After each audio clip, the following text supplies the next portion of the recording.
I've got a quick tip today for all of you who have lost your job through no fault of your own. And I know that there are a lot of you out there. We're talking about millions of people have been affected by the pandemic, and through no fault of their own, they are now without a job.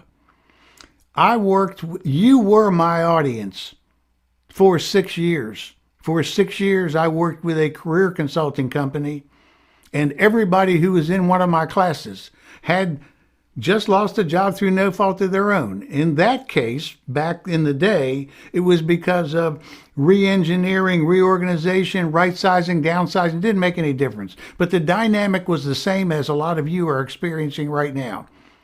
What I know about you is that you, if you're not careful, are going to be carrying some of that leftover residual emotion into your next interview with you.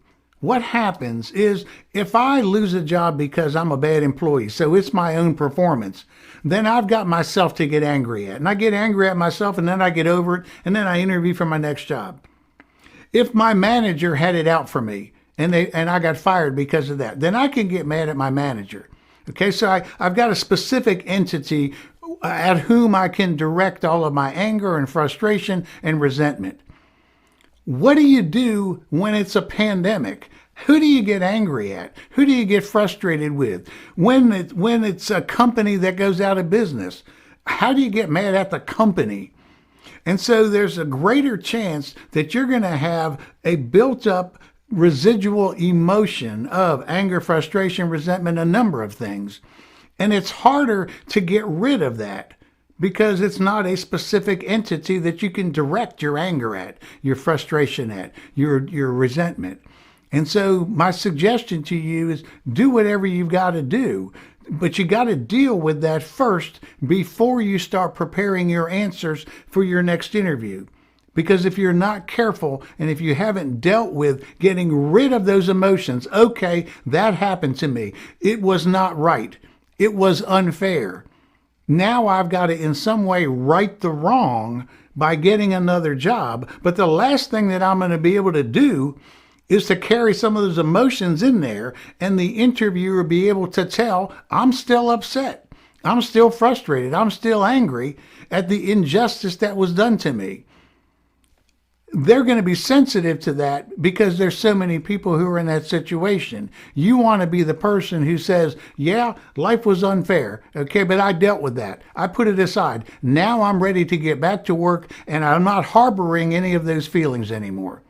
So those of you who are in that situation, do what you need to do to get rid of that, to box it up, to put it away somewhere before you start designing your answers for your next interview. Okay, because we don't want that in some subtle way to get into your answers and the interviewer be perceptive enough to go, I think this person's still harboring some residual feelings from that.